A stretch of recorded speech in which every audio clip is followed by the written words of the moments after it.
কাঁঠালের বীজ দিয়ে যে এত মজার একটি জলখাবার তৈরি করা যায় সেটা এই রেসিপি না দেখলে বিশ্বাসই করতে পারবেন না। আর এটি যেমন শুধু মুখে খেতে ভালো লাগে তেমন কিন্তু চায়ের সঙ্গে খেতেও খুব ভালো লাগবে। তো চলুন দেরি না করে রেসিপিটি শুরু করা যাক। তো ভিডিওটি শুরু থেকে শেষ পর্যন্ত দেখতে থাকুন।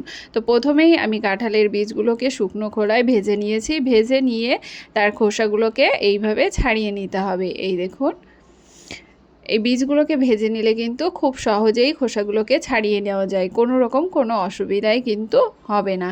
খুব সহজেই এটা ছাড়িয়ে নিতে পারবেন। যেহেতু এটা খুব গরম আছে তাই আমার একটু অসুবিধা হচ্ছিল, কিন্তু আপনারা এটাকে গরম অবস্থায় করবেন না। হালকা একটু ভেজে নেবেন, ভেজে নিয়ে এটাকে ঠান্ডা করে নেবেন। ঠান্ডা করে নিয়ে তারপর এইগুলোকে ছাড়িয়ে নেবেন। দেখবেন খুব সুন্দরভাবে এগুলো ছাড়ানো হয়ে যাবে। তো খোসাগুলোকে সমস্ত আমি ছাড়িয়ে নেব এইভাবে। এই দেখুন, তো সমস্ত খোসাগুলোকে আমি ছাড়িয়ে নিয়েছি। এবার ছাড়িয়ে নিয়ে খোসাগুলোকে আমি ফেলে দেব। আর এই যে কাঁঠালের দানা, এগুলোকে আমি মিক্সির জারে দিয়ে এইভাবে পালস মোডে চালিয়ে এরকম গুঁড়ো করে নেব। এতে কিন্তু আমি কোনো কিছু দিইনি, শুধুমাত্র কাঁঠালের দানাগুলো দিয়েই এটাকে আমি মিক্সিতে গুঁড়ো করে নিয়েছি। এবার দিয়ে দিচ্ছি স্বাদ মতো লবণ আর দিয়ে দিচ্ছি চিনি। এটা কিন্তু একটু মিষ্টি মিষ্টি খেতে ভালো লাগে, তো চিনিটা আপনারা আপনাদের স্বাদ অনুযায়ী দেবেন। এবার চিনিটা দিয়ে তার মধ্যে দিয়ে দিলাম একটা ডিম আর দিয়ে দিলাম কিছু 2 থেকে 3টে এলাচ। এবার আমি এটাকে ভালো করে পেস্ট করে নিয়েছি সামান্য একটু জল দিয়ে। এই দেখুন, খুব বেশি জল কিন্তু ব্যবহার করা যাবে না, সামান্য একটু জল দিয়ে এটাকে পেস্ট করে নিয়েছি।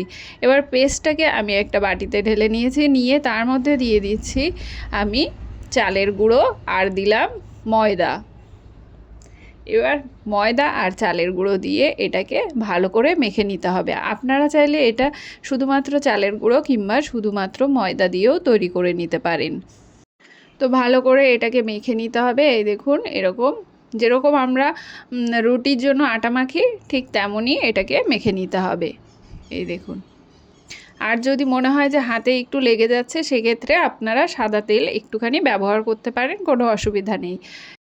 তো দেখুন, ভালো করে এটাকে মেখে নিয়েছি। মেখে নিয়ে এটাকে সাইডে রেখে দেবো। আর একটা প্লেট নিয়ে নিয়েছি, প্লেটে নিয়ে নিয়েছি কিছুটা সাদা তিল, আর হাতে আমি সামান্য একটু তেল লাগিয়ে নিয়েছি। এবার আগে থেকে মেখে রাখা ডো থেকে ছোট ছোট লেচি কেটে নেব। কেটে নিয়ে হাতের তালুর সাহায্যে এরকম চ্যাপটা করে আমরা তিলে এরকম একটুখানি ডিপ করে নেব। এই দেখুন, এরকমভাবে এটা কিন্তু তৈরি করা খুব সহজ। এই দেখুন, এইভাবে তিলটাকে আমরা ভালো করে লাগিয়ে নেব চেপে চেপে। এবার এইভাবে আমি সমস্তগুলো রেডি করে নেব। রেডি করে নিয়ে আমি কড়াইতে তেল গরম করে নিলাম। এই দেখুন, এইদিকে আমি কড়াইতে তেল গরম বসিয়ে দিয়েছিলাম, তো তেলটা আমার গরম হয়ে গেছে। এবার আমি এক এক করে পিঠাগুলো দিয়ে দেব। এই দেখুন, এবার এইগুলো দিয়ে হালকা আঁচে এটাকে উল্টে পাল্টে লাল লাল করে ভেজে নিতে হবে।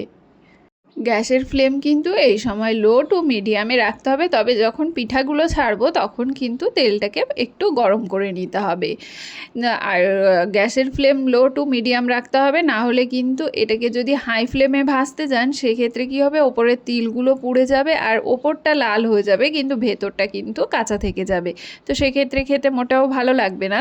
তাই অবশ্যই লো টু মিডিয়াম ফ্লেমে এটাকে লাল লাল করে ভেজে নিতে হবে। ভেজে নিয়ে এটাকে কিন্তু গরম গরম খাবেন, দেখবেন খুব ভালো লাগবে। ওপর থেকে মুচমুচে আর ভেতরটা হবে সফট। তো কেমন লাগলো আজকের রেসিপি অবশ্যই কমেন্ট করে জানাবেন। আর রেসিপি ভালো লাগলে একটা লাইক দিতে কিন্তু ভুলবেন না। আপনার একটা লাইক আমার ভিডিওটিকে আরও এগিয়ে যেতে সাহায্য করবে। তো দেখা হবে আরেকটি নতুন রেসিপির সঙ্গে। ততক্ষণের জন্য সকলে ভালো থাকবেন, সুস্থ থাকবেন। টাটা।